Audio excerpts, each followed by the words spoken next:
¿Qué son los instrumentos de renta fija? Los instrumentos de deuda, recordar, se separaban en dos: intermediación financiera y renta fija. Intermediación financiera eran los instrumentos de corto plazo emitidos para, básicamente, hacer política monetaria por parte del Banco Central para financiar gasto fiscal en el corto plazo por la tesorería, y por bancos, empresas, ¿okay?, cuando estaban emitiendo pagarés de corto plazo. Los de renta fija, en cambio, son instrumentos de largo plazo. En Chile llegan hasta 30 años. En el mundo incluso hay títulos de deuda que son perpetuos, es decir, no vencen nunca. ¿Ya? Vamos a estudiarlos. Una característica diferenciadora de la intermediación financiera con respecto a la renta fija no solamente es el plazo, sino que también, por ejemplo, es cómo está expresada la tasa de interés. En el curso de intermediación, la tasa de interés era simple, mensual simple o anual simple. Acá es compuesto real o compuesto nominal. Eso hace entonces que tengamos que usar herramientas de matemáticas financieras para modelar estos instrumentos. ¿Ya?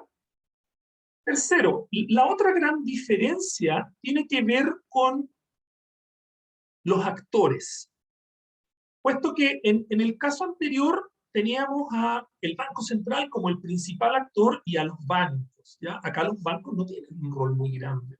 Acá los grandes actores son el Banco Central, la tesorería y las corporaciones o las empresas. ¿Vamos? Y por el lado de la demanda, acá tenemos a grandes actores, que eran grandes actores, hoy día ya no tanto, como son las AFP, las compañías de seguro, como inversionistas institucionales, que son los que usualmente compran este tipo de instrumentos pensando en el largo plazo. ¿Ya? En el curso anterior había mucha empresa comprando títulos de intermediación, había muchas personas comprando títulos de intermediación. Cualquiera de nosotros que compraba un depósito a plazo estaba comprando un título de intermediación. Bueno, acá no, acá básicamente son inversionistas profesionales. Es muy difícil que una persona natural vaya y se compre, no sé, 50.000 unidades de fomento en un bono de la tesorería, porque los montos involucrados son muy grandes, primero, y segundo, porque a diferencia de los cursos del curso anterior en que los instrumentos eran extremadamente sencillos, los de acá no lo son. Por lo tanto, la gran barrera de entrada que tienen los inversionistas, personas naturales y las empresas a este mundo es el modelamiento de los instrumentos, es entender la matemática detrás de los instrumentos. Algo muy parecido pasa con los instrumentos derivados, ¿ya? Que el modelamiento matemático de esos instrumentos hace que las personas naturales prácticamente estén ausentes de ese mercado y estén solamente dominados por inversionistas. ¿Ya? Cuarto, y esta es la última y más importante diferencia, existe en este mundo de la renta fija, existe, a diferencia del mundo anterior, lo que vamos a llamar cupones. ¿Ok? Los cupones, que ahí los estoy marcando, son un pago periódico de intereses y de capital que recibe un inversionista. Si hiciéramos la analogía de los cupones con un crédito hipotecario, ahora que están carísimos, por ejemplo, diríamos que los cupones es el pago que recibe el inversionista, o sea, el que realiza el deudor, y en el caso de un crédito hipotecario, los cupones vendrían siendo el dividendo que tú pagas. Tú cuando pides un crédito hipotecario pagas un dividendo y en ese dividendo hay pagos de intereses y de capital, ¿cierto? Bueno, acá igual, esos cupones pueden incluir intereses, y vamos a ver cómo se llaman esos bonos que solamente pagan intereses, o pueden incluir amortizaciones, y vamos a ver qué nombre tienen esos bonos que hacen amortización de capital. Y también puedes tener la mezcla. Aquí hay harta creatividad en ese sentido, puedes tener muchos instrumentos con características que son bien distintas. ¿Ya? Estos cupones, en el caso de Chile solamente, estos cupones se pagan principalmente de forma semestral. Internacionalmente tienes bonos con pagos semestrales y bonos con pagos anuales, ¿ya? Y en el caso chileno también tenemos bonos con pagos trimestrales. Entonces tenemos trimestral, semestral y anual. ¿Qué implicancia tiene eso? tiene el efecto más importante en que el cupón que tú vas a recibir no es el mismo si te lo devuelven en cuotas trimestrales, en cuotas cuatrimestrales, semestrales o anuales, ¿ya? Es decir, que la construcción del bono varía fundamentalmente. Final, el capital, que aquí lo llamamos principal es el capital acá, se te puede devolver o al vencimiento del bono, o se te puede devolver en cuotas iguales, o se te puede devolver con periodos de gracia, o se te puede devolver en cuotas crecientes a partir de una cierta fecha, ¿no? Es completamente distinto un bono de otro por algo bien especial, porque son tan grandes los montos acá que el emisor negocia, cuando tiene posibilidades de negociar con los inversionistas, cómo va a devolver el capital. O sea, ahí se sientan a negociar inversionistas y deudores, si es que el capital, insisto, lo pagas de una cuota final, o lo pagas en cuotas iguales, o lo pagas con periodo de gracia. ¿Ya? Vamos a ver cómo se llama cada uno de sus bonos también, porque no es llegar y construir un bono y decir lo voy a devolver como a mí me plazca. Hay un contrato de deuda que define cómo se pagan los bonos. ¿Ya? Vamos a hacer un par de definiciones, entonces. La primera definición es lo que yo había dicho, principal. Y principal para nosotros es el valor nominal y es el capital comprometido al momento de la emisión del título. Por ejemplo, imagínate que alguno de ustedes se va a comprar una casa y va a pedir un crédito hipotecario por, no sé, 10.000 UFs, por decir cualquier número. ¿Okay? Si te financias con un mutuo hipotecario y pides 10.000 unidades de fomento de crédito, el valor nominal de tu crédito son 10.000 UFs. Y cuando hayan pasado 20 años, supongamos que lo pediste a 80, cuando hayan pasado 20 años, el valor nominal de tu crédito sigue siendo 10.000 unidades. ¿Ya? Entonces, cada instrumento tiene su propio valor nominal o capital pactado al minuto de la emisión. Así que vamos a verlo ahí en detalle cómo se trabaja eso. Después vamos a considerar lo que llamamos la fecha de maturity o la fecha de vencimiento, que es cuando el bono se extingue. Un bono se extingue cuando paga el último bono. ¿Ok? Y el plazo de un bono, va a ser la diferencia en tiempo, que pueden ser meses, pueden ser años, pueden ser semestres, entre la fecha en que tú lo estás adquiriendo y el vencimiento. Entonces, usualmente cuando uno ve los bonos en los terminales de la bolsa o en Bloomberg, lo que uno ve entonces no es la fecha de vencimiento, sino que lo que uno ve es el plazo al vencimiento. Bonos a 5 años, bonos a 2 años, 10 años, 20 años, 30 años. ¿Ya? Aquí viene la quinta diferencia con los títulos de intermediación. En intermediación financiera, cuando nosotros estudiábamos esos instrumentos, habían dos flujos de caja. Entonces, lo voy a dibujar acá, ya lo vio, así que si quiere ni lo anote, ni lo mire si quiere. Había un flujo que se llamaba valor presente, había un flujo que se llamaba valor futuro. Y en el intertanto acá no había nada. Esto es en el plazo. ¿Ya? Ahora, en este curso van a aparecer los cupones.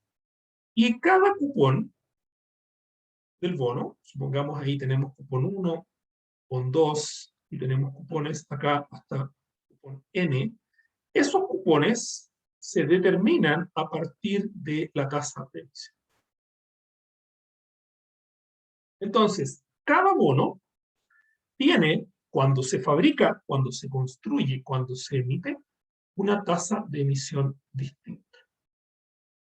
Vamos. Vamos a ver que hay bonos en Chile que tienen tasas de emisión del 2% y hay bonos en Chile del mismo Banco Central o de la Tesorería que tienen tasas de emisión del 6%. Usualmente esa tasa de emisión dice relación con las condiciones de mercado que habían al minuto de la colocación del instrumento. Entonces, no te extrañes si en Chile ves bonos, por ejemplo, a 10 años de la Tesorería que tienen tasas de 6 de emisión, tasas de 4, tasas de 3, incluso más bajas. ¿Ya? Es perfectamente plausible esa situación, dado que la tasa de emisión que coloca el emisor busca ser lo más cercana a la tasa de mercado cuando lo colocan. ¿No? Eso primero. Segundo, y aquí voy a hacer una definición chiquita. Hay dos tipos de tasa de emisión. La tasa de emisión, voy a llamarla TEM, ¿ya? La tasa de emisión simple, y B, la tasa de emisión compuesta. ¿Ok? Entonces, no solamente puedes tener dos bonos del mismo emisor con la misma tasa de emisión, sino que además podrías llegar a tener que, por ejemplo, Conchitoro tiene un bono a 10 años con tasa de emisión compuesta y también tiene un bono a lo mejor a 20 años con tasa de emisión simple. Y eso depende del criterio cuando se fabricó el bono, si es que le pusieron tasa simple o tasa. ¿Qué efecto tiene eso para nosotros desde el punto de vista práctico, que ya lo vamos a ver en 5 minutos? Es que un cupón calculado con una tasa simple, por ejemplo, todos estos de acá, si se calculan con tasa simple, van a ser distintos a los cupones si que se calculan con tasa. Entonces, lo voy a escribir aquí. La implicancia de eso, por eso pongo ahí el símbolo, por lo tanto, cupones tasa simple son distintos a cupones tasa compuesta. Ahora, si estuviésemos en Estados Unidos, no tendríamos este problema, porque en Estados Unidos todas las tasas de emisión son simples. ¿Ya? Y si estuviésemos en Perú, tampoco tendríamos este problema, porque en Perú todas las tasas de emisión son compuestas. ¿Ok? En Chilito, como nos gusta hacer las cosas a nuestra tinta, tenemos bonos simples y compuestos. Así que parte importante de cuando uno compra un bono es mirar el contrato de deuda. ¿Dónde está establecido todo esto, por si acaso? Es lo que llamamos un contrato de deuda. Por eso que a diferencia de las acciones, cuando usted compra una acción, usted no lee ningún contrato, porque no hay contrato cuando uno compra acciones. Pero cuando uno compra un bono, uno tiene que leer el contrato. Contrato de emisión. ¿Dónde están los contratos de emisión de todos los instrumentos de renta fija emitidos en Chile? Adivine. A ver si me dice ahí en el chat. ¿Dónde podría estar guardado todo eso? ¿En el Banco Central? No, tampoco el DCB. Muy bien, en la CMF. En la Comisión de Mercado Financiero. En la CMF, sitio web cmfchile.cl, están los contratos de emisión de todos los instrumentos de deuda que se emiten en Chile. ¿Quién es el responsable de leer eso cuando va a invertir? Usted, como inversionista. Yo, como inversionista. ¿Ya? Y eso es bien importante porque aquí ya tienes un elemento diferenciador con las acciones. En las acciones, cuando tú compras acciones, tú eres socio de la empresa. Ultra minoritario, pero eres socio de la empresa. Acá, cuando tú compras un bono, tú eres acreedor de la empresa. Por lo tanto, como eres acreedor, tienes derechos y tienes deberes. Tus derechos como acreedor están en la ley, pero principalmente están en el contrato de emisión del instrumento. ¿Estamos claros? ¿Sí? César, tú tienes una pregunta. Dime. Buenas tardes. Buenas tardes, Jaime. Sí, va un poquito más atrás.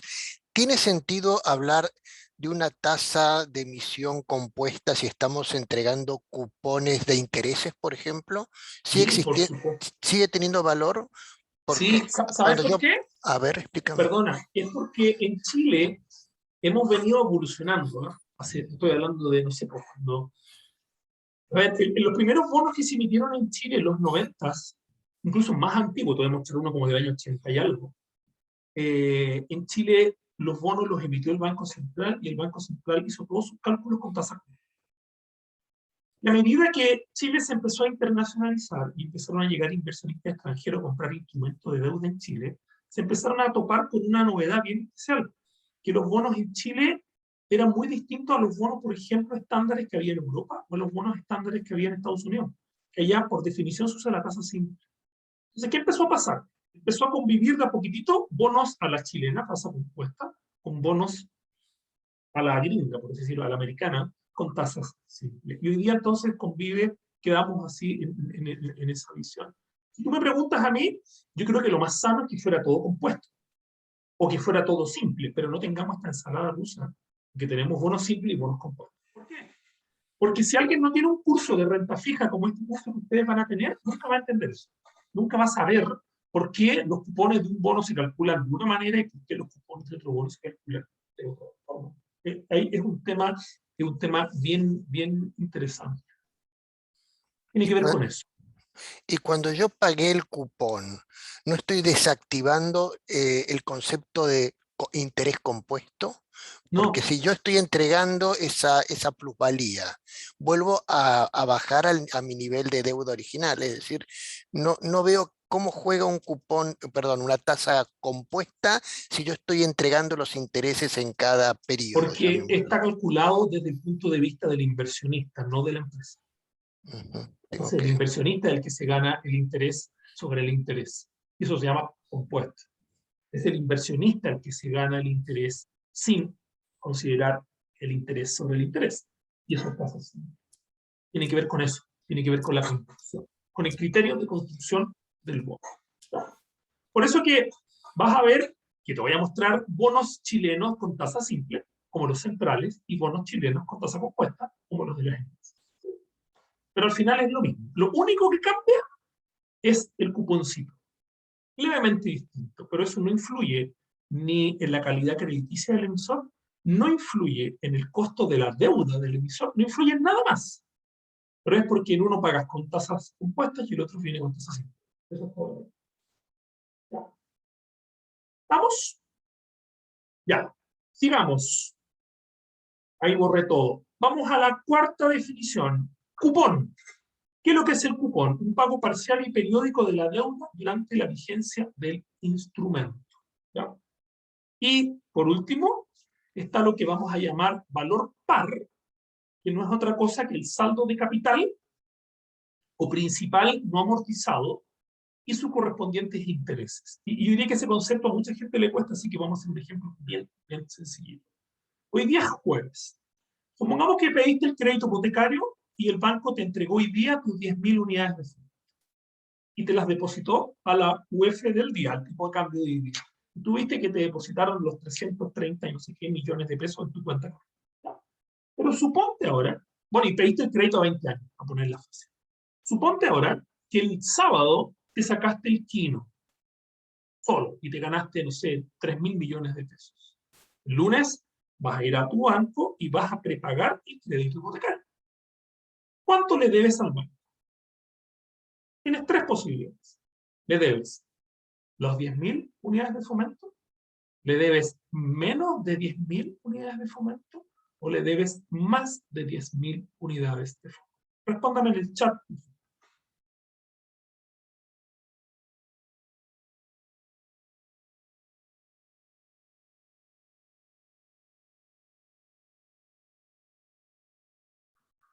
Ya.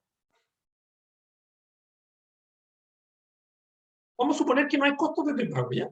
Supongamos que no hay costos, eso es mentira, pero supongamos que no hay costos de prepago. ¿Qué es lo que le debes? Le debes al banco los 10.000 UF que te pasé el jueves, pero me deben los intereses que ha devengado tu crédito hipotecario del jueves para el viernes, un día, del viernes para sábado, 2 días, del sábado para el domingo, 3 días y del domingo para el lunes, 4 días. En otras palabras, lo que tú debes el lunes, lo que tienes que pagar el lunes, es lo que en renta fija llamaríamos el valor par de tu bono. Y el valor par de un bono cambia a medida que transcurre el tiempo. A medida que el bono va envejeciendo, a medida que transcurre el tiempo, va pagando o generando intereses sobre los intereses. ¿Ya? ¿Cuándo yo le tendría que pagar los 10.000 UF al banco? Supongamos que le pedí el crédito hipotecario a las 9 de la mañana y yo le prepago el crédito a las 12 del día. Ahí, ¿cuántos días de devengo hubo? Bueno, no hubo devengo, hubo sobregiro horario. Ahí yo no tendría que pagar intereses. Pero si yo le pago mañana mi crédito, le debo los 10.000 más un día de interés.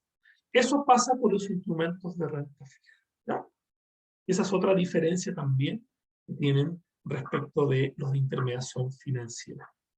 El valor par, o este devengo de intereses, que lo tenemos acá, se calcula a partir de la tasa de emisión.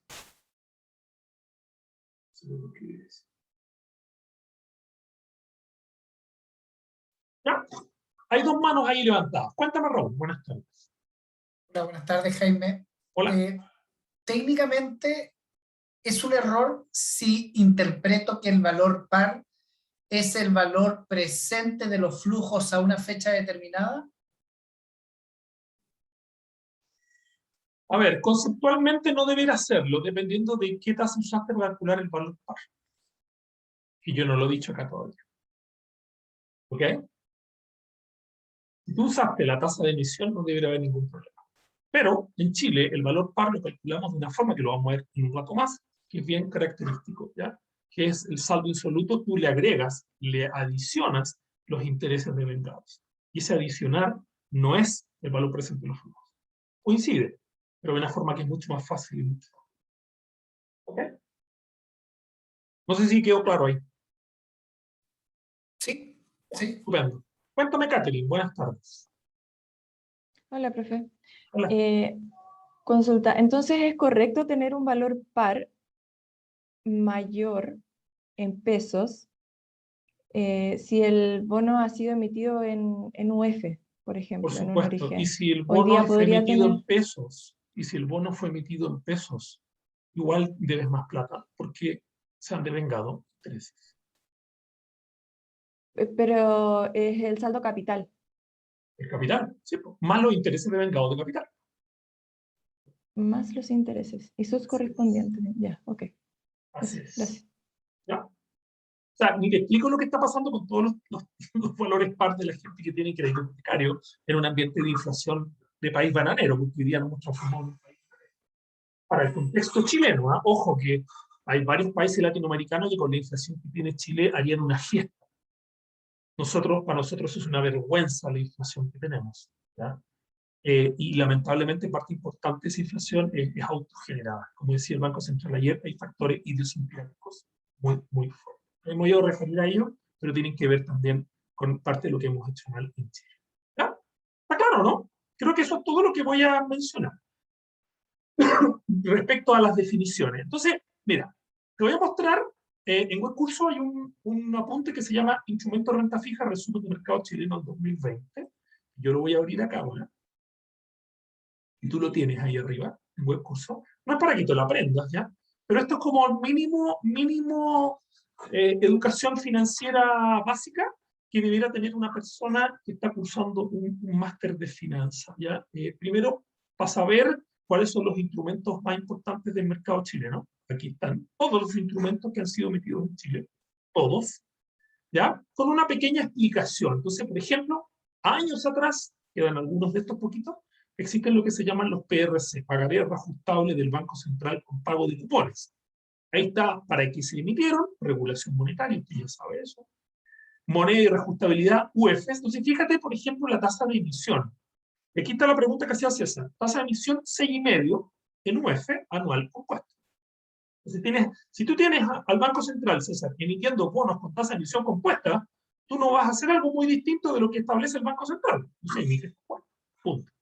Fíjate cómo se emitían estos, ¿ah? 4, 8, 10, 12, 14 y 20 años. Hasta el año 2002, estos fueron los instrumentos más importantes que hubo en Chile.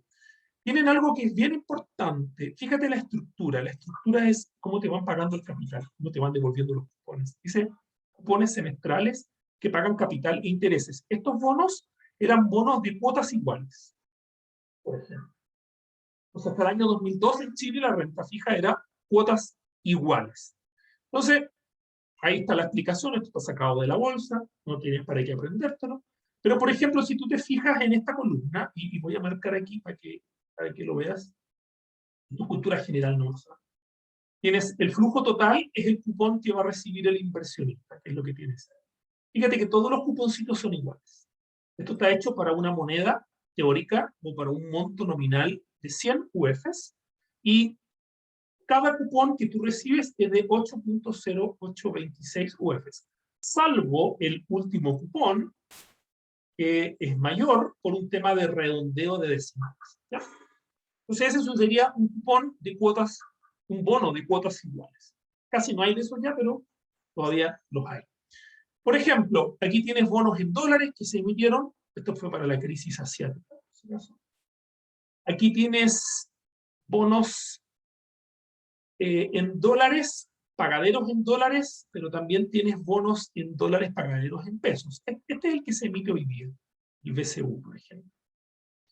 Este es un bono en UEFs para hacer regulación monetaria. Está emitido en UEF, pero lo que yo te decía hace un ratito atrás, tiene tasa de emisión de 3, por ejemplo, y de 5. Y la tasa es simple. Entonces, volvemos a la pregunta, César.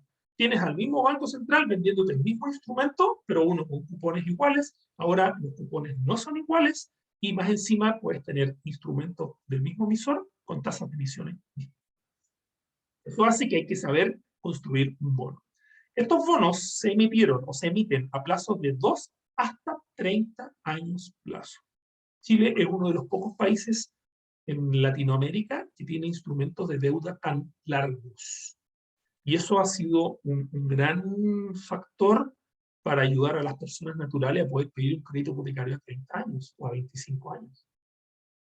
¿Ok?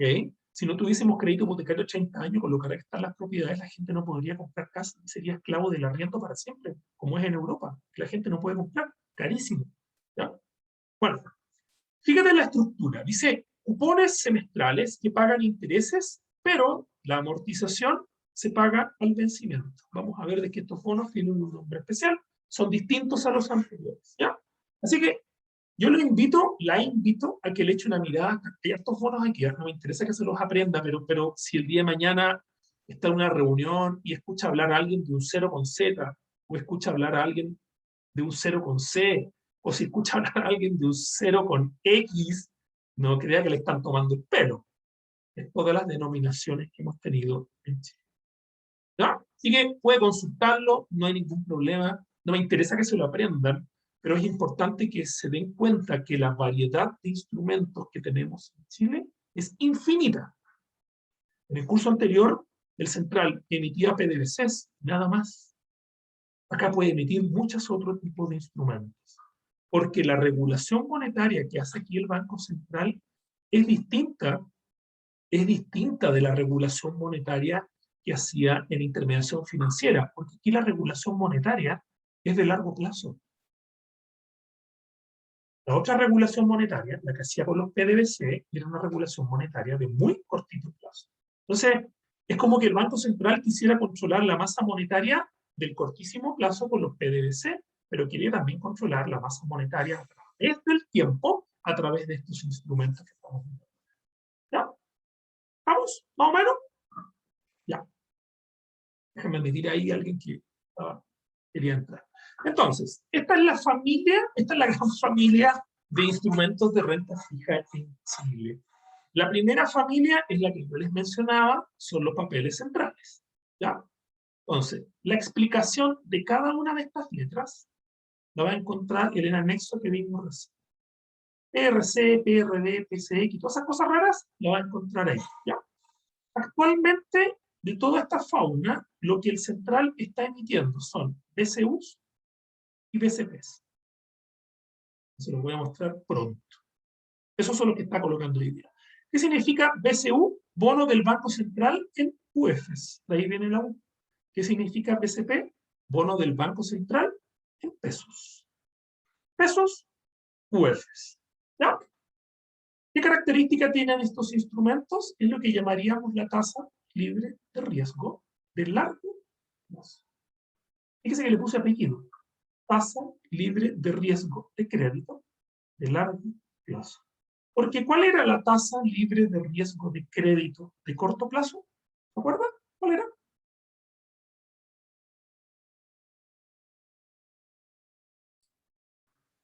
¿Qué pagarés, Camila? Está lleno de pagarés.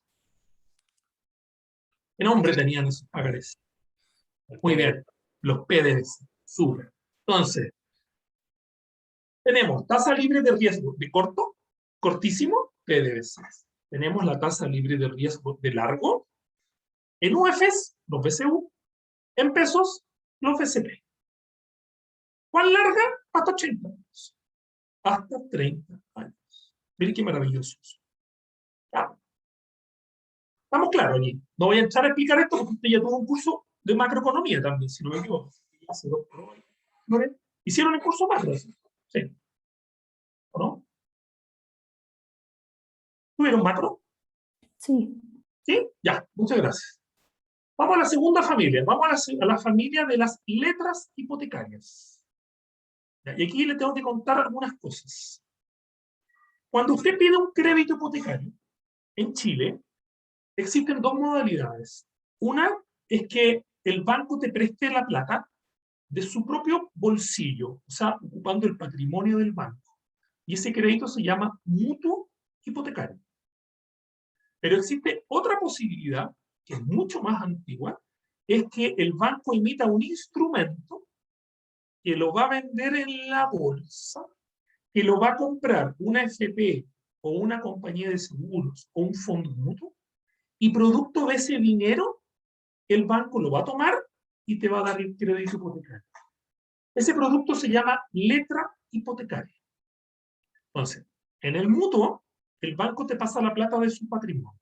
En la letra, el banco intermedia los fondos que tú recibes en tu crédito entre el cliente, en este caso el deudor que eres tú, y un inversionista institucional que compra el instrumento en la bolsa.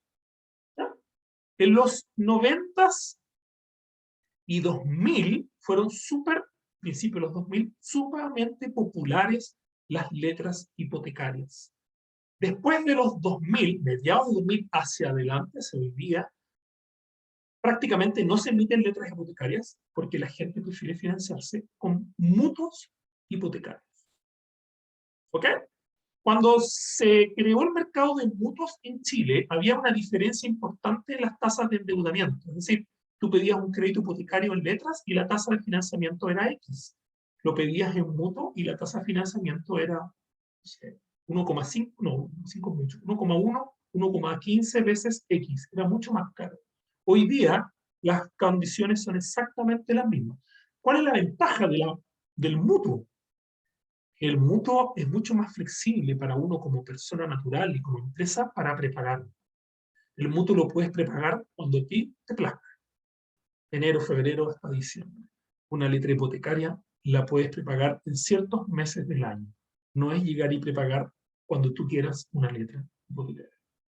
Además, el peligro que tenía la letra hipotecaria, y por eso los mutuos se impusieron, es que cuando tú vas a pedir tus 10.000 UF para tu casa, el banco te pasa las 10.000 UF. Pero cuando ibas con una letra hipotecaria, corrías el riesgo de que justo el día en que tú vendiste la letra, por ejemplo, subieron de precio las letras y te pasaron 10.050 UFs. Te pasaron más plata de la que tú pediste. Maravilloso. Pero también te podía pasar lo contrario, que tú necesitabas 10.000 y ese día cayeron de valor las letras hipotecarias en Chile y el banco te pasó 9.900 unidades de fomento y tú necesitabas 10.000. Ese riesgo, porque hay que ir a venderlo en la bolsa y en la bolsa pueden pasar muchas cosas, ese riesgo entonces hizo de que la gente prefiriese mutuos hipotecarios. ¿Por qué se llama hipotecario? Porque obviamente hay una garantía real, una hipoteca. ¿Cuál es la garantía real? La casa que te estás comprando, o el departamento que te estás comprando, o el terreno que vas a construir, lo que sea que tú hagas, ¿ya? De hecho, la letra hipotecaria tiene la ventaja, y le puedo mostrar una, es que tú le prestas el dinero a un banco, pero el riesgo de crédito no es el de la persona, es el del banco. ¿No? Y eso hace una diferencia. Había una mano levantada, no me acuerdo quién era. Eras tú, Julio, parece, ¿no? Pero te arrepentiste en bajar la mano. O estoy viendo visión. Era lo que dijiste recién. Mi consulta era si en la letra hipotecaria el riesgo para el que prestaba el dinero era el riesgo del banco o el riesgo de la persona que está comprando. Siempre es el riesgo del banco. Esa es la maravilla. Imagínate, fue el riesgo de persona natural. O sea, nadie te prestaría plata. Nadie te prestaría plata. O si te la prestarían la tasa de interés, terminarías pagando 50 casas en 20 años. Es una locura. ¿Ya? Ese es un gran producto que se inventó en Chile en los años, si no me equivoco, fue después que se inventó la UEF es como del 60 y algo, si no me equivoco, a finales de los 70 o a principios de los 80, se inventaron las letras hipotecarias en nuestro país. Y eso permitió que la clase media en Chile pudiese comprar propiedades. Antes no podía, la clase media. ¿Está claro? ¿Sí? Fíjate que hay una diferencia importante entre cuando pasamos de los bonos 1, que son los tipo 1, que no tienen riesgo de crédito, al tipo 2, sí hay riesgo de crédito, pero hay una garantía. Eso es súper importante. ¿Ya?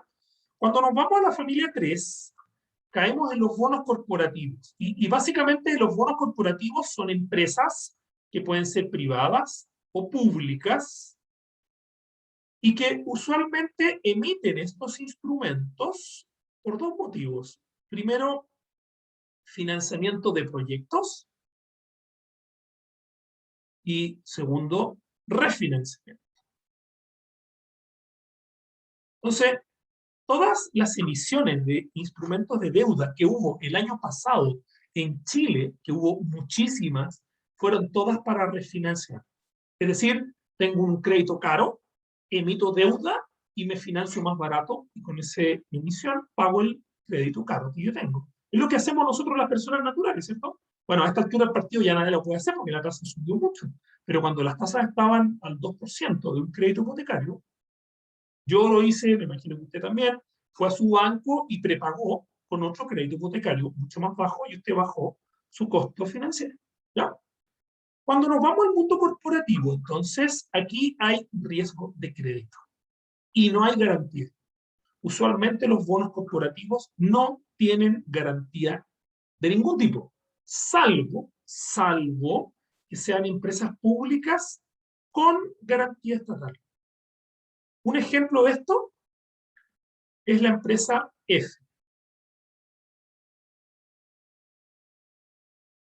que cumple un rol social importante en Chile, la empresa de ferrocarriles del Estado, y que por lo tanto para poder emitir bonos a 20 y 30 años, cuenta con la garantía del Estado chileno. ¿Qué quiere decir que cuente con la garantía? Que si EFE no tiene plata para pagar sus cupones, sus cuotas de cupones de capital o de intereses, es el Estado de Chile el que responde por cuenta de ella. Por ejemplo, EFE es un ejemplo. Codelco, que es otra empresa pública, no tiene garantía estatal. Quiere decir de que si el día de mañana Codelco se queda sin y no tiene que pagar un cupón, el Estado de Chile no responde por Codelco. ¿Ya? Es importante esa distinción porque mucha gente cree que porque invierte en empresas estatales no tiene riesgo de quiebra. Cuidado. Solamente si tienen la garantía estatal. ¿Cómo me entero si una empresa tiene garantía estatal o no? Leyendo el contrato de deuda. ¿Vamos? Cuéntame, Valeria. Buenas tardes. Hola, buenas tardes. Sí, esa era mi duda. En el fondo, ¿quién define, por ejemplo, qué empresas estatales tienen o no garantía? El contrato de deuda. ¿Y quién define eso? Eso no lo define la empresa, eso es que las condiciones crediticias del emisor, negociadas con los colocadores, si es que lo hacen viable, pedirle la garantía al Estado. Por ejemplo, Metro, cuando construyó la línea 4, tuvo que colocar un bono gigantesco que te lo voy a mostrar. Era tan grande el bono que sus niveles de endeudamiento y los covenants que tenía iban a saltar. Pero la construcción de la línea 4, desde el punto de vista privado, era rentable y desde el punto de vista social, tenía un ban social tremendamente grande. Piensa en la mejora de la calidad de vida para todos los habitantes de la zona sur de Santiago que involucró. ¿Qué implicancia fue esa? De que no hacer el proyecto tenía un costo social gigantesco. Entonces, fue Metro y le dijo al Estado de Chile, señor Estado de Chile, tú que eres mi dueño, necesito tu garantía estatal. Y el Estado se la dio. Ahora, eso no es gratis. ¿Por qué? Porque cuando el Estado de Chile le va a dar garantía estatal a una empresa, cuando hace el presupuesto de la nación, mira lo que estoy diciendo, el presupuesto de la nación, que va firmado por el ministro de Hacienda, se tiene que ir incorporado dentro del presupuesto. Los posibles pagos de intereses de esa emisión de instrumentos. No es gratis pedir eso. ¿Por qué? Porque recuerda que en países normales, no en el Chile de ahora, pero en un país normal, el Estado no puede tener un gasto fiscal desbandado. Entonces tiene que tener un gasto fiscal acotado. Si el Estado de Chile se pone a darle garantía estatal a todas sus empresas, eso se transforma en presupuesto de gasto, de intereses del Estado. Y eso entonces hace de que no haya plata suficiente para educación, para salud, para vivienda, para todas las necesidades y los males que tenemos en este país. Fíjate, ¿no? No es gratis hacer esto.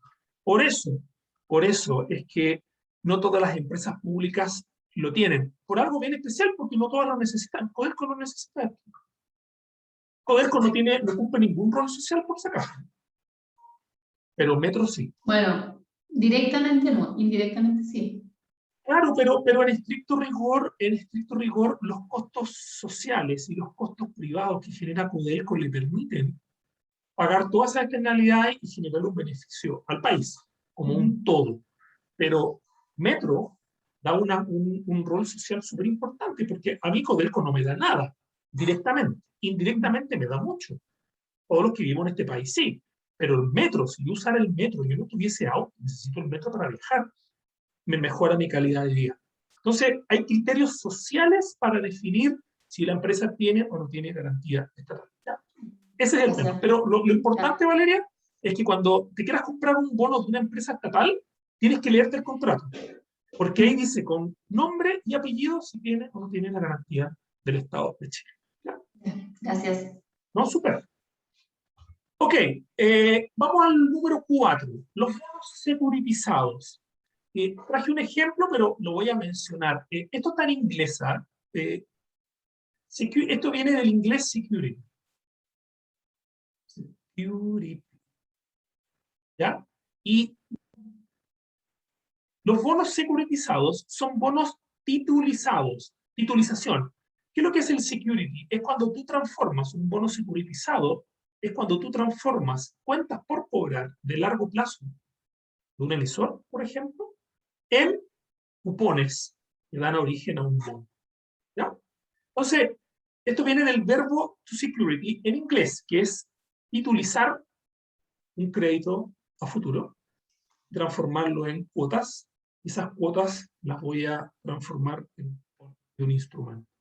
En Chile se hizo mucha securitización de cuentas por cobrar asociadas a créditos hipotecarios, mutuos hipotecarios, y se hizo mucha securitización asociada a créditos no hipotecarios, como por ejemplo emisiones de tarjetavientes de tarjetas de crédito. Un ejemplo. Entonces, ¿cuál es la idea? Viene una empresa o viene una universidad, que te traje el ejemplo, y dice, mira, yo tengo estudiantes de la carrera de ingeniería comercial que duran en promedio 6 años en la universidad. Yo soy una universidad que tiene una buena reputación, estoy acreditada, y yo sé que el niño o la niña que entre el año 2021, si es que no lo echamos antes, va a durar 6 años estudiando la carrera. Y eso quiere decir que durante 6 años yo voy a estar cobrando las matrículas. ¿Qué es lo que es la securitización? Tomar todas esas matrículas de todos esos niños, juntarlas, las del primer semestre, las del segundo semestre, del año 21 hasta el año 26, ahí tengo 5 años, y tengo cupones. Y esos cupones, entonces, yo los puedo vender en la bolsa a través de un bono. Y mi bono se paga de la cobro de las matrículas que yo hago de esos estudiantes de ingeniería comercial. Eso es un bono securitizado no hipotecario.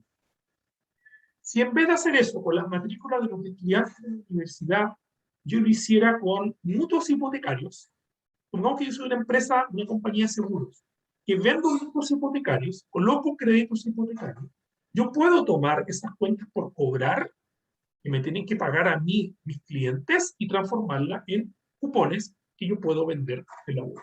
¿Ya? Esa es la cuarta familia. Acá también hay riesgo de crédito, por si acaso. La quinta familia, muy similar a los del central, tasa libre de riesgo de largo plazo, son los bonos estatales, fundamentalmente los bonos de la tesorería. Esto es, bonos de la tesorería en UF, esos son los BTU, y los bonos de la tesorería en pesos. ¿Por qué la tesorería en Chile emite bonos? Estos son los bonos del Tesoro chileno, si usted quiere, para financiar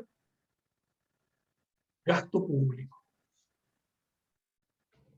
Y por Dios que hemos financiado estos años. Y también para refinanciar pasivos. Los otros bonos estatales que se emitieron en Chile, yo diría que hasta hace unos 20 años atrás, fueron los bonos de reconocimiento. Son bonos de reconocimiento. Mucha gente ni los conoce, mucha gente no los conoce, pero estos bonos se crearon cuando en Chile se crearon las AFPs, en el año 81. Antes de las AFP, la gente cotizaba obligatoriamente en las cajas previsionales. Cuando se crearon las AFP y la gente se inscribió en las AFPs, el Estado de Chile asumió que los ahorros provisionales de esos trabajadores se les iban a devolver cuando cumplieran 65 años los hombres, 60 años las mujeres, y no les entregaban la plata cash, sino que les entregaban un bono que iba a ganar una tasa de UF más 4 hasta que cumpliese los 65. Es un poco, de aquí no quiero pasar ningún aviso ni para bien o para mal, ¿eh? Que es un poquito la idea de algunos candidatos, no voy a dar nombres, ¿eh? De algunos candidatos que quieren nacionalizar, por ejemplo, la AFP.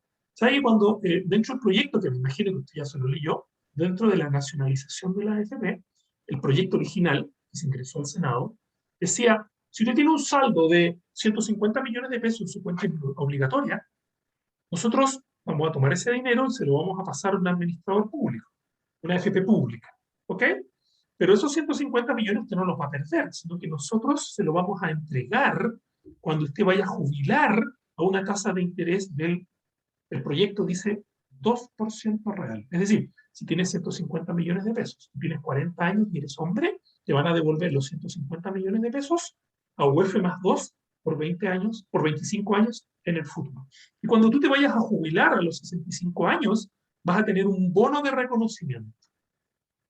¿Ok? Eso es lo que los otros candidatos dicen por ningún motivo. Lo que hay que hacer aquí es que si tiene 150, los 150 son suyos. Y usted ve si se los pasa a una AFP estatal o se los deja a un administrador privado o se lo deja a quien quiera usted. ¿Ya? Así que, ¿por qué lo menciono? Porque en Chile ya hay antecedentes de nacionalización o privatización. Esto fue en el año 81, fue una privatización de los fondos de pensiones, y hoy día lo que varios candidatos están proponiendo, desde sacar toda la plata y que te la lleves, y otros están proponiendo entonces nacionalizarlos y que no te lleves la plata. Te entregamos un bono o un papel que se va a hacer efectivo, cobrable, cuando cumplas 65 los hombres y 60 las mujeres. ¿Ya? Así que para que usted lo vea. Déjame ver el último bono, Sergio, y ahí pasamos a tu consulta. Y los últimos bonos, que son los más nuevos, ¿no? Y aquí no me equivoqué en lo que puse. Aquí dice Guaso Bonds. Guaso, sí. Igual que el Guaso que para el 18 de septiembre anda a caballo en el rodeo, Guaso Bonds. Los Guaso Bonds son el equivalente a los bonos que se emiten en Estados Unidos llamados Yankee Bonds. O los que se emiten en Japón, los Samurai Bonds. ¿Qué son los Yankee Bonds? Son como los ADRs de las acciones, pero en bonos. Un Yankee Bond es cuando viene una empresa chilena y coloca un bono en Estados Unidos con las leyes norteamericanas. Eso es un Yankee Bond de una empresa como Embotelladora Andina. ¿Y lo que será un Guaso Bond? Es cuando viene una empresa colombiana, cuando viene una empresa mexicana, una empresa uruguaya a nuestro país y coloca un bono en Chile bajo la ley chilena para ser emitido y pagado en nuestro país. ¿Por qué lo hacen? ¿Por qué lo hicieron? Ya no se hace ahora y con las tasas y las condiciones que tenemos en Chile hoy día lo veo súper difícil. Es porque, para que tú tengas una idea, colocar un bono en Estados Unidos tienes que tener como mínimo 500 millones de dólares de colocación. De ahí para arriba. Si vas a colocar menos de 500 millones de dólares, te miran como el pariente pobre. No te van a dar buenas condiciones. Entonces hay mucha empresa latinoamericana, incluso hay países latinoamericanos que no pueden ir a colocar deuda a Estados Unidos porque les queda como un poncho, les queda muy grande, y colocan los bonos en Chile. Y, aunque no lo crea, esto era antes de este año, por si acaso, hasta el año 2020, el mercado de renta fija chileno, si bien es chiquitito en monto absoluto, pero en términos relativos, el mercado de renta fija en relación al Producto Interno Bruto es uno de los más altos que tenemos en latinoamericano. Teníamos, ahora no me atrevo a decir nada, teníamos. Entonces, no te extrañes, te voy a mostrar ejemplos, empresas peruanas colocando bonos en UF en Chile, o colocando bonos en pesos en Chile, empresas uruguayas, empresas mexicanas. ¿Por qué?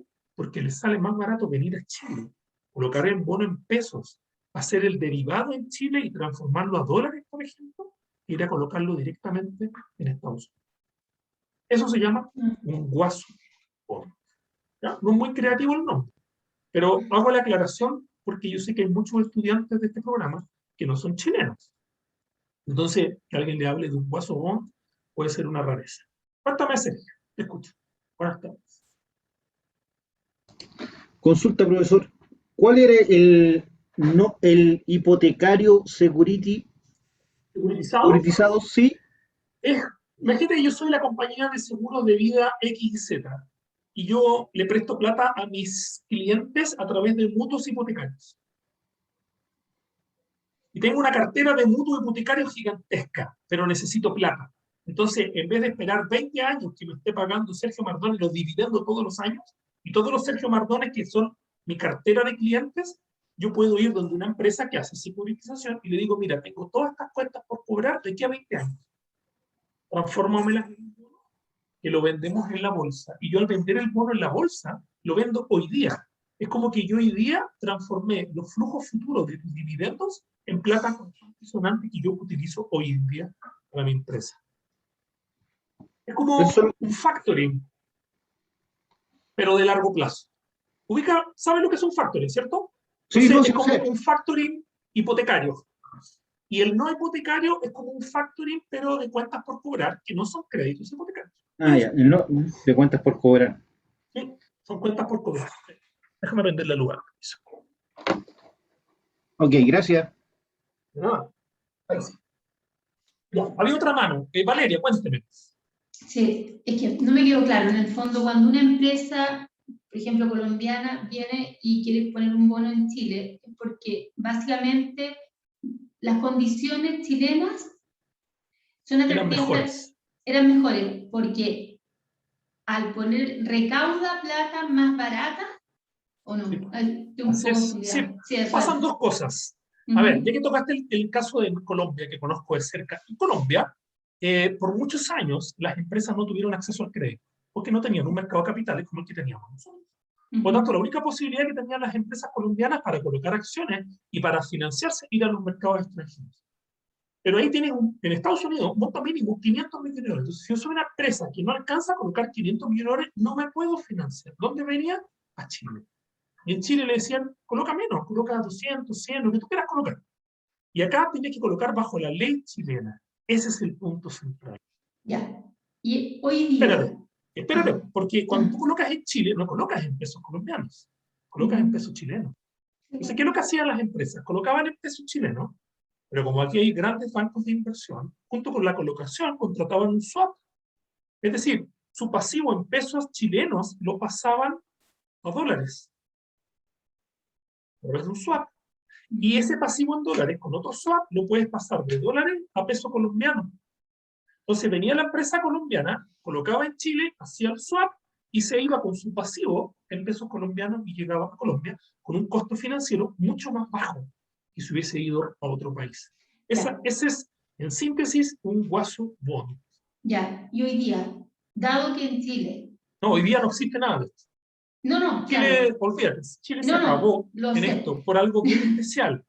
Se acabó porque hoy día las condiciones financieras que te voy a mostrar han hecho de que financiarse en Chile sea carísimo.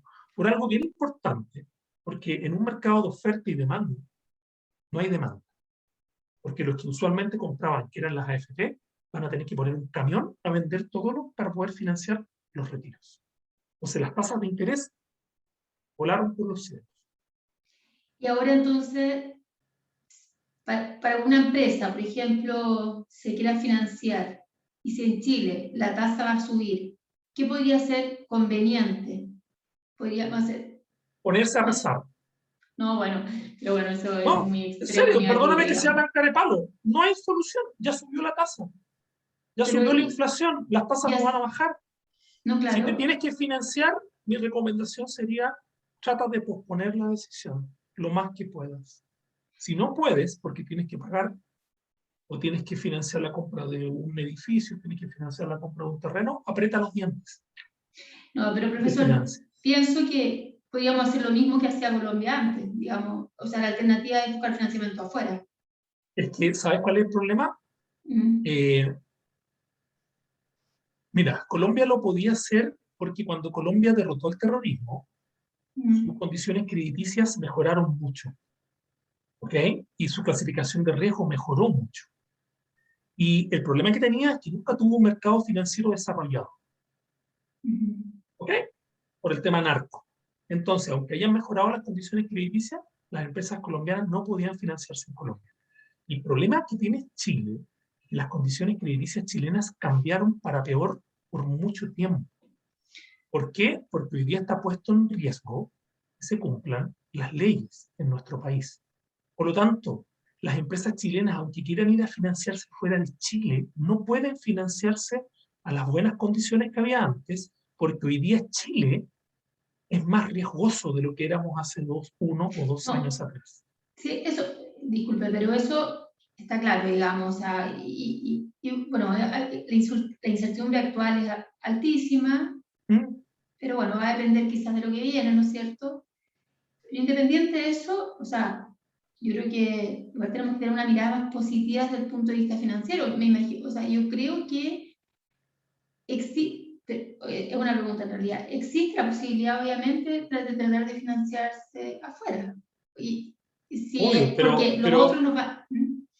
es que, mira, cuando veamos cómo se determinan las tasas de interés, cuando tú te Ujú. financias afuera, lo primero que se ve cuál es el spread que tiene Chile, cuál es el riesgo de crédito que tiene Chile. Y dependiendo de ese spread o de ese riesgo de crédito, esas condiciones se traspasan al resto de las empresas dentro de Chile. ¿Por qué? Porque las empresas chilenas están sujetas a riesgo chileno, a lo que pasa en nuestro país. Entonces, no hay escapatoria. Ya. No hay escapatoria. Perdona que sea tan carepalo y tan franco, ¿ok? Que es un poco lo que yo estoy diciendo, lo que dijo ayer el presidente del Banco Central. No hay escapatoria. Si seguimos degradando o debilitando el sistema financiero, y peor aún, de debilitar las condiciones de las emisiones que se han hecho, de coartar el respeto a los derechos de propiedad, Mm. eso nos va a pasar la cuenta como país aún más de lo que ya lo está haciendo. Mira, un dato bien, bien específico. ¿Por qué crees tú que las empresas en Chile y las IPSA están entregando unos dividendos millonarios a sus accionistas? No está claro, el riesgo aumentó. Entonces, Es netamente eso. no hay vuelta.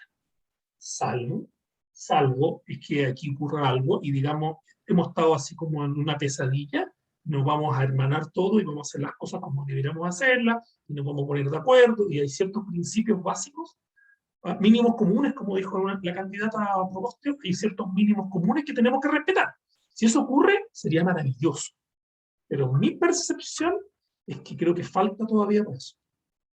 ¿Ya? Entonces, cualquiera de nosotros que vaya a financiarse hoy día va a costar muchísimo más caro. Y si va fuera de Chile, le van a decir, ah, ¿tú de dónde vienes? De Chile. Ah, pero Chile tiene otro riesgo de crédito. Entonces, si yo antes te prestaba X, ahora te tengo que prestar a X más, un spread mucho más grande, porque eres más riesgoso. Lamentablemente, eso es. Bueno, sí, gracias. Cuéntame, Alejandro, de nada. Buenas tardes, profesor. Me quedó una duda respecto a las letras hipotecarias versus los mutuos hipotecarios. ¿Ya? Porque entiendo en que en las letras hipotecarias el banco actúa como intermediario. Sí, señor. ¿Eso fue reemplazado por el mutuo hipotecario? Sí, no, las letras no se han eliminado, siguen existiendo, pero como había tanto riesgo al minuto de vender la letra, Porque hay riesgo, porque vas a vender y justo el día que vendiste, por ejemplo, hubo un atentado terrorista. Imagínate que tú te ibas a pedir tu crédito hipotecario y tu letra se iba a vender el 9 de septiembre del 2001. Justo ese día, cuando van a vender la letra en la bolsa, viene el atentado a las Torres Gemelas y en vez de recaudar 10.000 UF por tu letra, recaudaste 7.000. ¿Qué te decía el banco? Alejandro, lo siento. Mira, acá hay 7.000, o aquí hay 8.000, o acá hay 9.000. Estoy poniendo un ejemplo súper burdo, ¿ya? Supongamos que no fue así, pero como los precios cambian todos los días, tú nunca recaudabas ni tenías la certeza que ibas a recibir tus 10.000. Eso no pasa en un mutuo, porque el mutuo es un contrato. O si tú dices 10.000, el banco te pasa 10.000, porque la plata la pone el banco, no la pone un inversionista. Esa es la seguridad que tenemos desde el punto de vista inversionista, que el banco utiliza su patrimonio para poder Obvio, sí. garantizar. Por lo Entonces, tanto, el banco, para poder hacer créditos con mutuo hipotecario, tuvo que ampliar su base patrimonial muy grande. Porque es el patrimonio el que te está prestando. Con la letra hipotecaria es una intermediación. Ok. Gracias. Cuéntame, María Luisa. Buenas tardes. Buenas tardes. Profesor, una consulta. Ahora que los créditos hipotecarios están más caros, se están disminuyendo también algunos bancos los plazos, ¿es posible que a lo mejor las letras hipotecarias puedan renacer un poco más? ¿O al revés, dada la incertidumbre? No lo sé, porque no veo cuál sería la ventaja de la letra hoy día, porque con los dos productos hay una hipoteca, que es la propiedad. ¿Ya? No veo cuál sería la ventaja desde ese punto de vista, porque recuerda que en el caso del mutuo es el banco el que te presta la plata, la caja que tenga el banco, la disponibilidad. Son colocaciones de largo plazo que son muy rentables para los bancos. En el caso de un inversionista institucional, cuando compraban letras hipotecarias, porque querían comprar a plazos de 20, 30, 40 años, hoy día, con la oferta marginal muy elevada que hay, producto del primer retiro, segundo retiro, tercer retiro, cuarto retiro, ¿okay? Eso hace que el que te iba a comprar la letra, que es la FP, o la compañía de seguros, no lo vaya a hacer. Por lo tanto, si no está la FP ni la compañía de seguros para comprarte la letra hipotecaria, ¿quién te va a comprar la letra? No quiero decir nadie, pero algún precio, alguien lo va a comprar, sí, pero no están los compradores natos de esto, ¿ok? Y las personas naturales andan preocupados de cambiar el auto y de irse de vacaciones a Miami, entonces tampoco te lo van a comprar. Ese es el problema, no hay demanda por instrumentos financieros, por eso que la tasa, por múltiples motivos, pero es eso. ¿Tá? Así que yo espero que usted ya haya refinanciado. Yo espero que usted ya haya pedido su crédito hipotecario. Si no, aquí le regalo un consejo. Si no alcanzó a pedir su crédito hipotecario barato, olvídese, ya perdió. No va a volver las tasas de interés al 2% que había hace un tiempo atrás. Olvídese. Hágase la pérdida ya. Si se va a tener que pedir un crédito hipotecario, tiene dos posibilidades.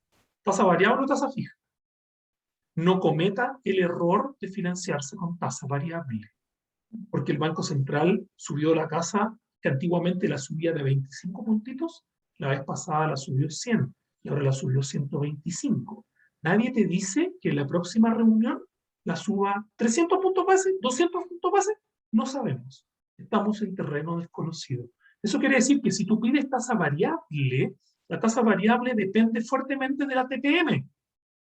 Si la TPM salta 5 veces, 6 veces, tu crédito hipotecario va a saltar también. Es mejor pedir un crédito de tasa fija, aunque te duela el estómago, pagar un dividendo de 200 lucas más cara ahora de lo que podría haber sido hace un año atrás, pero para dormir tranquilo en la noche. Y siempre vas a tener una luz de esperanza, Valeria, una luz de esperanza. Mira, ¿cuál sería la luz de esperanza? Que Dios se acuerde de Chile y que le tenga buena a los chilenos. Diga, mira, si los chilenos son buenas personas, ¿ah? A veces son buenas personas. Entonces, imagínate que los astros se alinean y se soluciona todo, y esto es una pesadilla. Y pasó la pesadilla. ¿Ya? De hecho, hay un dicho que dice, no hay mal que dure 100 años, ni tonto que lo aguante. ¿Ya? Si eso llegase a ocurrir, y tú estás financiada en un crédito hipotecario, supongamos, al 5%, lo que es una aberración, dado los niveles que teníamos antes, tú siempre tienes la opción de prepagar. Siempre tienes la opción de refinanciar tu crédito hipotecario. El problema es que si pides un crédito de tasa variable y la tasa salta y tu dividendo salta y no lo pagas, perdiste la casa. Sí. Profesor, Así que disculpe. valga el consejo gratuito que les doy, pero es importante tener claro eso. Hoy día el riesgo es que las tasas sigan subiendo a una velocidad mucho más alta de la que estamos observando. Y eso no hay forma de modelarlo. Ayer todos los economistas decían que la tasa subía 75 puntos base. Y el más pesimista decía 100. ¿Qué dijo el Banco Central? 125. Esas minutas recién las vamos a poder leer semanas en el futuro. Quiere decir que en el futuro recién vamos a ver la discusión que hubo. Yo te aseguro que en esa reunión de política monetaria hubo consejeros que pidieron alzas de tasas más fuertes que el 125 puntos base. ¿Estamos? Así que ese dato se lo anticipo, esa discusión viene ya. Así que es un tema importante. Preguntas, si no, pasamos derecho a los instrumentos. Sí, profesor, yo tengo una duda. Lo que pasa es que hablaba de la tasa variable, pero yo entiendo que los hipotecarios tienen la tasa variable por periodo, o hay variables O tasa que mixta. cambian. Eso, mixta. Sí, pero la tasa es fija por 1 año, por 2 o por 5, y de ahí para allá se vuelve variable. Y si en 5 años más estamos con inflación de 50%, y tu crédito es con tasa variable, ¿cómo esto te va a subir el dividendo? Si es que en UF. Y si tu renta no está indexada al UF, ¿qué va a pasar? Eso ya pasó en Chile.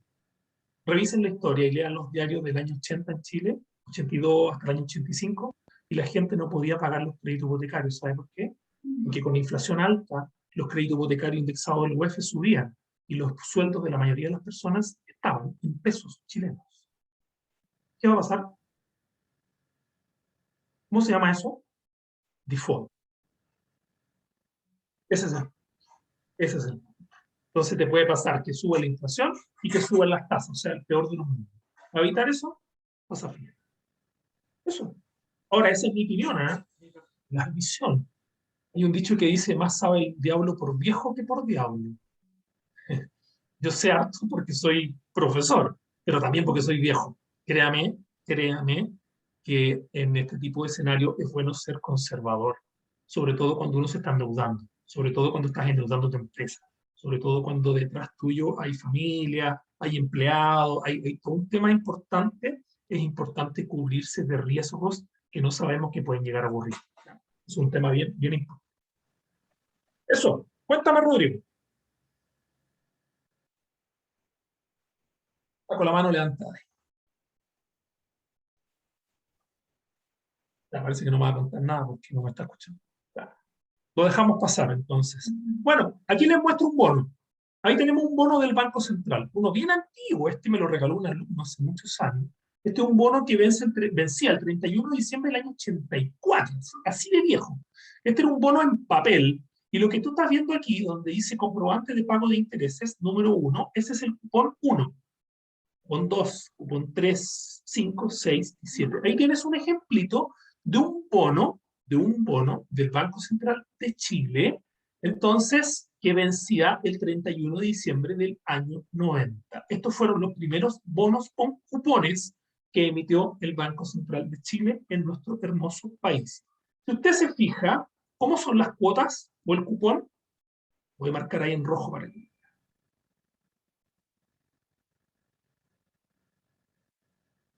¿Cómo son esas cuotas? Iguales. Igual, es constante. Ya, ese bono tiene un nombre y lo voy a escribir aquí. Se llama así.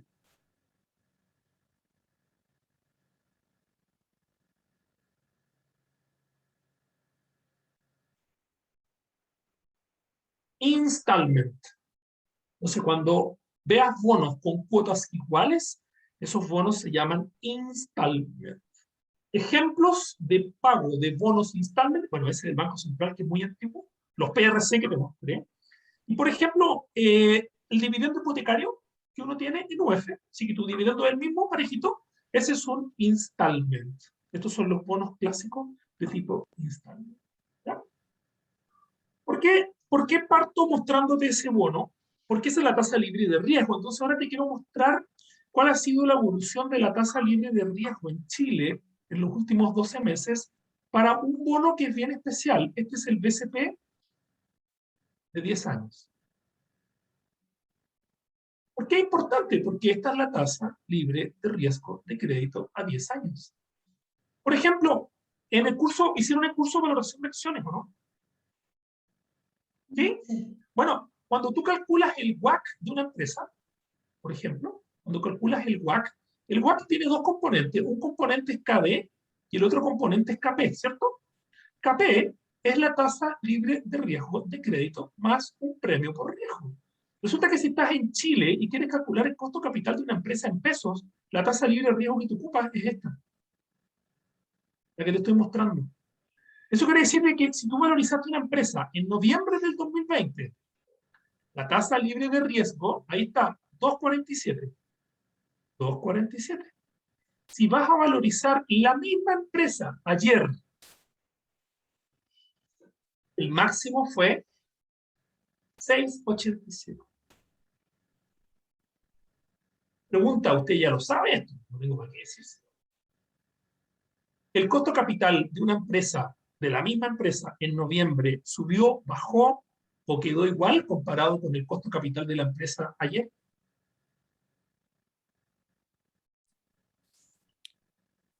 ¿Qué va a pasar con el costo capital? Va a subir terriblemente. Brutalmente, por no decir terriblemente. Y es decir, a todas las empresas chilenas, a todas les aumentó el costo de capital en 12 meses, en un año. A todas les aumentó. Y si aumenta el costo de capital, ¿qué pasa con el valor de las empresas? Cae. Cae. Y si cae el valor de las empresas, ¿somos más pobres o más ricos? Más pobres. Mucho más pobres. ¿Has visto el IPSA como está de, no quiero decir destruido, porque suena feo, pero en los niveles en que está? ¿Saben ustedes que hay empresas del IPSA que están en niveles mínimos que no habían tenido en los últimos 30 años? Muchas empresas del IPSA transándose bajo los valores libres. Hagan el ejercicio, por favor, de calcular el valor presente de una empresa y calcúlenle su costo capital cuando trabajaste con el 2,47 y después trabajaste con 6,87. Eso no son buenas noticias para nadie. ¿Está claro? Entonces, esto lo que está mostrando son dos cosas. Es el alza de tasas de la política monetaria y el alza de la inflación en Chile. ¿Tú tienes una pregunta, César? Dime. Sí, profe, estoy pensando, para los que no estamos en el día a día de las finanzas, estoy viendo en este mapa el año que cursamos nuestro diplomado, el máster, y se ve que ya desde marzo, que arrancamos, abril, a la fecha venía subiendo, vamos a llamar el riesgo, ¿no es cierto? El empobrecimiento. Sin embargo, esta es la primera clase que tenemos, que me corrijan los compañeros, donde vemos un escenario tan pesimista o tan terrible como el que nos estás marcando, que nos va a dejar a todos deprimidos. Sabemos porque leemos los diarios. Realista, exacto. Sabemos porque leemos los diarios, obviamente, estamos enterados, pero no sabíamos que era tan dramático y sin embargo, si uno mira este cuadro, ya deberíamos haber tenido otros profes que nos contaran de lo mal que vamos, ¿no? No ha pasado la última semana esta, a pesar de que el último mes ha sido catastrófico. Yo me puedo hacer cargo de lo que hace Jaime Lavín, no de lo que hace el resto. No lo sé. ¿Ok?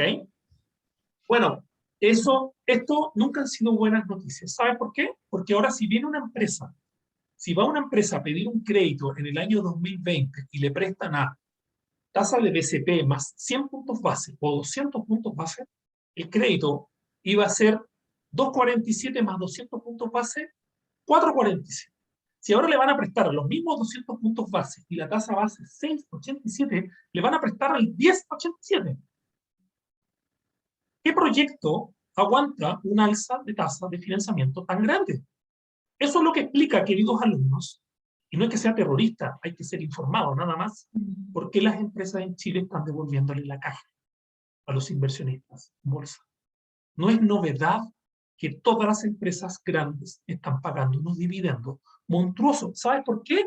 Porque de la noche a la mañana toda la cartera de proyectos que tenían se fueron a BAN negativo. Acuérdate que el BAN se mueve a la inversa con la tasa de descuento. Si la tasa de descuento pasó de 4,47 a 10,87, o perdón, a 8,87, el BAN se te hizo negativo, punto. ¿Y qué hace con la plata que tienes? Se la tienes que entregar a los inversionistas. Quiere decir, y por eso es importante la macroeconomía, por eso este curso se hace a esta altura, porque ya tuviste macro. Si todas las empresas chilenas están haciendo lo mismo, ¿qué se va a frenar? La inversión. Si se frena la inversión, ¿qué se va a frenar? El crecimiento. Crecimiento. Pero más doloroso que eso. El empleo. El empleo. Y si se frena el empleo, caen los salarios reales. No es para ponerse a llorar, por si acaso, pero tampoco es para andar cambiando el auto ni haciendo fiesta. Es solamente que somos profesionales informados.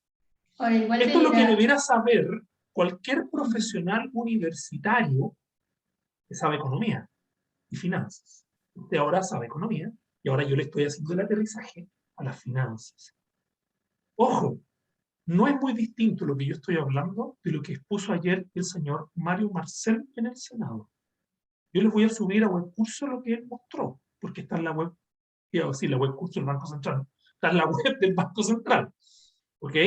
Pero eso para que todos los chilenos y chilenas y los que vivimos en este país, que no sean chilenos, sepan en las condiciones monetarias que nos estamos enfrentando. Ese es el problema. Si eso es ser pesimista, César, como pusieron aquí, o salir deprimido, no, esto es ser informado, porque uno no puede dejarse llevar por las noticias de los diarios, no puede dejarse llevar por las noticias de la televisión, que lamentablemente están muy sesgadas también. Este es análisis frío y análisis económico, no tiene otro objetivo. Cuéntame, Raúl. Una pregunta, pensando en esa gráfica, y quizás pregunta tonta, pero si vemos todo el año 2020, fue mucho peor la pandemia para Chile de lo que fue en el 2021, y el valor estaba mucho más bajo. En el año 2021, el tema de las primarias de elección, el escenario fue más positivo de lo que se esperaba también desde el punto de vista económico. ¿Qué es lo que hace que se dispare tanto este año? Temas Yo de te diría, retiro de a ver, AFP, yo no temas de soy, ley. sí, no, aquí hay una serie de factores, pero así por citar algunos, y el detalle está en lo que tiene el Banco Central, los retiros. No. Los retiros. Segundo, la inflación en el mundo. El precio del petróleo, lo tienes por las nubes. El precio del gas licuado, lo tienes por las nubes. Eso no es problema de Chile, no. Pero más encima se juntó esa coyuntura con los retiros, por ejemplo. Las ventas de autos, ¿has visto cuánto han crecido las ventas de autos en Chile? Una locura, ¿no?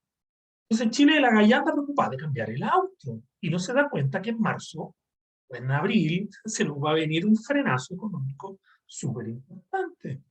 ¿Por qué? Porque estamos en campaña. Entonces cuando estamos en campaña, la gente dice cosas de campaña. Imagínate un candidato que diga, señores chilenos, cuidado, y habitantes de este país, cuidado, porque va a pasar esto. No va a sacar ni medio voto, si los tipos también están vendiendo su cuento, ¿te fijas o no?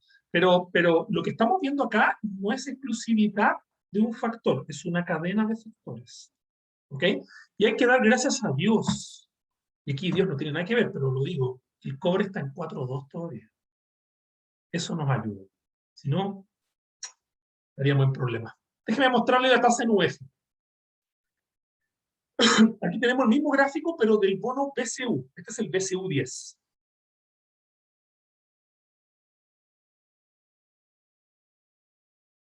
A 10 años. O sea, esta es la tasa libre de riesgo de crédito en UF a 10 años. ¿Ok? Fíjate, el mínimo lo alcanzamos aquí en febrero de este año, y ese número no está aquí, pero este número es menos 0,5. ¿Ya? Ahí, eso es menos 0,5, o sea, fue un poquito menos de 0,5 negativo. Ayer la tasa llegó a estar a un nivel no lo tengo acá, pero un poco más allá de 3,5. Esto es UF más 3,5. Entonces, imagínate que tú ibas a pedir un crédito hipotecario en febrero de este año. Entonces, supongamos que el banco te decía, mira, tu crédito hipotecario va a ser igual, la tasa de un BCU 10 más, va a ser la fácil también, ¿eh? Es menos, pero 200 puntos más. Entonces, en esta fecha, el banco comercial te decía, bueno, menos 0,5 más 2, eso entonces es un crédito a UF más 1,5. Es un poquito más porque hay que agregar el seguro y todo lo que ya sabemos, pero para que tengan la idea. Ahora, si ese crédito lo fuiste a pedir ayer, el banco te va a decir crédito hipotecario, entonces en octubre va a ser 3,5 más 2. O sea, tu crédito hipotecario se fue a una tasa del 5,5. La misma casa que te ibas a comprar a un crédito de UF más 1,5, hoy día te la estás comprando a UF más 5,5. ¿Qué quiere decir eso? Y ya no te puedes comprar la misma casa. O, si es que te la puedes comprar, el dividendo te faltó. ¿En qué se traduce eso? Peor calidad de vida para todos los chilenos. Eso no es buena noticia. ¿Para quién es buena noticia esto? Para los que tienen plata y quieren comprar bonos. Hoy día es un muy buen minuto para comprar bonos, para comprar este tipo de instrumentos. Te puedes ganar sin riesgo, o hasta ayer te podías ganar el 3,5 sin riesgo. Hoy día, si lo hubieses hecho en la mañana, yo saqué esto, a las 4:15 de la tarde, la tasa era UF más 3,15. ¿Te das cuenta, no? Dicen de que si se aprueba el cuarto retiro, la tasa más alta todavía. ¿Por qué? Porque el cuarto retiro implica salir a vender instrumentos. Aumenta la oferta, al aumentar la oferta cae el precio, para que el precio caiga, ¿qué tiene que pasar con la tasa? ¿Entiendes esa lógica o no? Bueno, ¿qué es lo que está detrás? Y con esto termino el paseo. Dice así, aquí el mismo gráfico y aquí le muestro otra cosa también. Fíjese que aquí le estoy mostrando el cambio diario en puntos porcentuales, en variación absoluta de la tasa, pero a medida que se fue moviendo la tasa de interés. Fíjese en algo que es bien notable aquí. Ojo, este gráfico en azul es, aquí dice en inglés, es el cambio diario en la tasa, en tasa. ¿Ok? Entonces, por ejemplo, todo lo que está de 0 hacia arriba, por ejemplo aquí, eso es alza de tasas. Lo que está de 0 hacia abajo, como eso, son bajas de tasa. ¿Ya? Está claro, ¿no? Fíjese en otra cosa que también es súper potente acá. ¿Qué otra cosa ha venido pasando? ¿Qué ha pasado con la volatilidad? Fíjese que, por ejemplo, antiguamente, o si quiere, hasta febrero, más o menos, hasta febrero, los cambios en las tasas diarios eran de esa magnitud. Por arriba, 0,10, por abajo, 0,05. Así variaba la tasa todos los días. ¿Qué empezó a pasar de febrero en adelante? ¿Cómo son los cambios en las tasas de interés hoy día? Mucho más volátil. Eso se llama volatilidad. Otra característica a este proceso que estamos viviendo es que ha aumentado la volatilidad de las tasas de interés.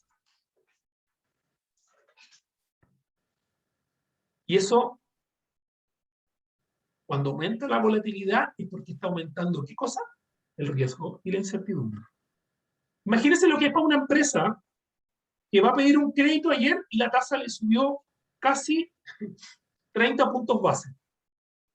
Son 30 puntos base. Y al otro día la tasa va y le cae, entonces, 50 puntos base. Eso es volatilidad. Parte importante de lo que hemos estado experimentando en este año 2020 es un aumento en la volatilidad de las tasas de interés.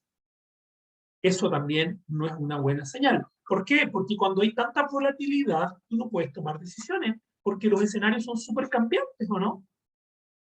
Ese es el punto. Entonces imagínate un pobre gerente de finanzas o una pobre gerente de finanzas que tiene que salir a financiar a la empresa y hace este análisis y se da cuenta que hoy día la tasa puede estar en 6.60 en pesos y mañana puede estar al 6 y a la otra semana puede estar al 6.80 y después puede estar al 5.7. ¿Cómo vas a tomar una decisión así? Es un problema mayúsculo. Y ante eso no hemos podido encontrar una solución al día de hoy.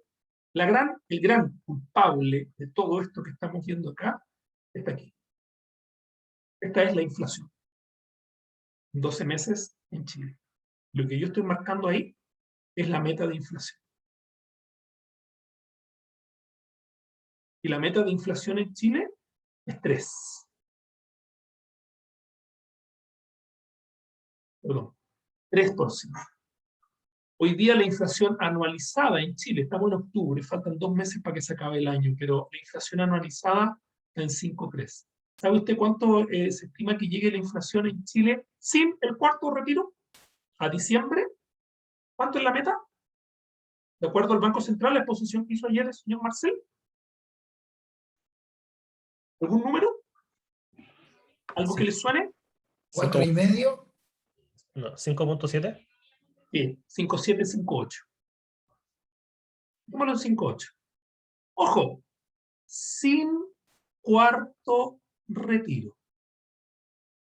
Si hubiese más retiro, si hubiese un cuarto retiro, este número dicen que se queda abajo y este número se va hacia arriba. Y lo que es peor, se va hacia arriba, pero también influiría en el año 2022. ¿Ok? Ese es el problema que tenemos. Entonces, la inflación no es de ahora. La inflación viene y se viene gestando por factores externos, hay que decirlo, sí, pero también hay factores internos importantes. Y eso es lo peligroso. Y lo más terrible de esto, ¿sabe lo que es? La gente que más sufre con esto es la gente pobre. Porque a mí, la verdad, las cosas, a mí me da lo mismo que haya inflación de 5,8 o de 3. Porque yo tengo mis activos indexados al UF. Y mis rentas están indexadas al UF. Así que si la inflación sube, a mí me da lo mismo. Desde ese punto de vista, siendo súper frío. Posiblemente a muchos de ustedes les pase lo mismo. Pero la pregunta es, ¿y qué le pasa al que trabaja a honorarios? ¿Qué le pasa al que no tiene reajustabilidad automática en sus sueldos cuando vienen inflaciones de este estilo? ¿Qué le pasa? ¿O no le pasa nada? Obviamente se empobrece. Ese es el problema. Ese es el problema. Entonces aquí lo que se están empobreciendo son la clase media y la gente más pobre. ¿Ok? Entonces ese es el problemón que tenemos acá. Y eso es lo que la gente no quiere ver. Cuando digo la gente me refiero a los políticos. ¿No? Con esto termino. Aquí está el alza de tasas que hemos tenido. La primera alza de tasas que hizo el Banco Central, chiquitita. Mira, 0,25. ¿Sí? Muy pequeñita. Ah, no, 0,5, 0,75, sí está bien. Después, segunda alza de tasas del Banco Central, 0,75. Tercera alza de tasas del Banco Central, la de ayer, 1,25. Pregunta, ¿cuál era ser la cuarta y la quinta? Eso es lo que no se sabe. Eso es lo que no se sabe. Y ahí es donde tenemos un problemón súper. Eso, dudas o consultas. Perdonen que haya sido tan duro con lo que les estoy diciendo, pero necesito que tomen conciencia. Porque vamos a hablar de esto en estas 5 sesiones que dura el curso. ¿Sabe por qué? Porque si vamos a hacer un curso de renta fija y no vamos a tomar conciencia de las condiciones macroeconómicas que estamos viviendo en el país, es como que estuviéramos a hacer un curso de renta fija con los ojitos cerrados. ¿Ya? Eso creo yo que sería una falta de respeto para usted de mi parte. Pregunte todo lo que quiera, aproveche, es gratis. Si es gratis, pregunto cómo se tiene que proteger en esta época un ciudadano de a pie que no puede comprar bonos, por ejemplo, no tiene 50 millones de dólares para comprar un bono. Bueno, una posibilidad es ir y tomar un depósito a plazo en UF. Por ejemplo, protegido contra la inflación. Otra posibilidad es comprar un fondo mutuo money market que tenga muchas UF adentro, pero que tenga un duration corto. Que tenga un duration corto. Ya dejé entrar a la persona María. ¿Ok? Si tú me preguntas a mí, las tasas de interés que tenemos hoy día son una locura, pero esta locura puede durar mucho más todavía, y ese es el punto. Por ningún motivo vender, por ningún motivo hacerse la pérdida. Si tienes plata, compra buenos bonos, compra buenos emisores, compra Banco Central, vas a ganar mucha plata en el largo plazo, ¿ok? El Banco Central no va a quebrar, salvo que, no sé, que lo eliminen o le hagan algo por decreto, cosa que no creo. ¿Te fijas o no? Pero mira, la misma volatilidad que vimos en peso, esta es la volatilidad para los créditos hipotecarios, ¿no? Porque esta está en UF. Mira la volatilidad, es una locura. ¿Se dan cuenta el rango, no? Mira el rango de variación de las tasas de interés en Chile. Perdón. Si estamos a nivel de país bananero, esta volatilidad es muy grande. Eso te dice que en un mercado de oferta y demanda hay fricciones por el lado de la demanda. No hay demanda para nuestros instrumentos. Ese es el drama. Y el Banco Central pudo atenuar esto durante el primer, segundo y tercer retiro porque el Banco Central hizo repos. ¿Se acuerdan de los repos? Ahora que estudiamos repos, ¿no? Hizo repos con la banca para que no tuvieran que salir a vender la renta fija. Entonces los bancos fueron vendiendo, los AFP fueron vendiendo de a poquitito esos instrumentos en el mercado chileno. Pero el Banco Central lo dijo ayer, no tiene la capacidad suficiente para absorber mediante este tipo de operaciones o para neutralizar mediante ese tipo de operaciones toda la venta de instrumentos de deuda que tendría que hacer. Ese es el problema. Ese es el problema. No sé si alguno de ustedes vio la respuesta que le dieron los honorables senadores a don Mario Marcel. ¿Alguien vio eso, no? ¿No? ¿Y qué ven? Perdónenme, pero ¿qué ven? Jaime, le dijeron que era un tema más político, que no era un tema que era muy tecnócrata. Lo acusaron de tecnócrata y lo acusaron de estar preocupado del dinero y no de las necesidades de la gente. De mano de guagua. También, esto afecta a los pobres. Eso dice relación con la calidad de los senadores que tenemos. Te aseguro que un senador ni siquiera sabe la meta de inflación que hay en Chile, la gran mayoría. ¿Okay? Ese es un problema que tenemos en Chile. Ya, preguntas. Pues si no, nos vamos a autoflagelar aquí, pero insisto, vamos a estar haciendo este curso en medio de una elección presidencial más encima. Así que todo lo que estudiemos en este curso puede ser como puede no ser. ¿Ya? Si estuviéramos en un Chile normal, sí, pero aquí puede pasar. Jaime, ¿te puedo hacer una pregunta? Sí, claro. Sí, mira, lo que pasa es que tengo una duda, a lo mejor un poco falta de conocimiento de mi parte, pero se me confunde un poco el efecto que tuvo el IFE respecto de lo que son los impactos de los cuartos retiros en este mundo. Entendería yo que los cuartos retiros están más vinculados al mercado de acciones, de bonos, todo lo que estamos viendo, pero el IFE no tuvo impacto. Porque no, el IFE tuvo impacto, pero hay un impacto que es bien distinto, porque el IFE se financia con los fondos soberanos que tiene Chile. Entonces, es como pedir un rescate al fondo mutuo.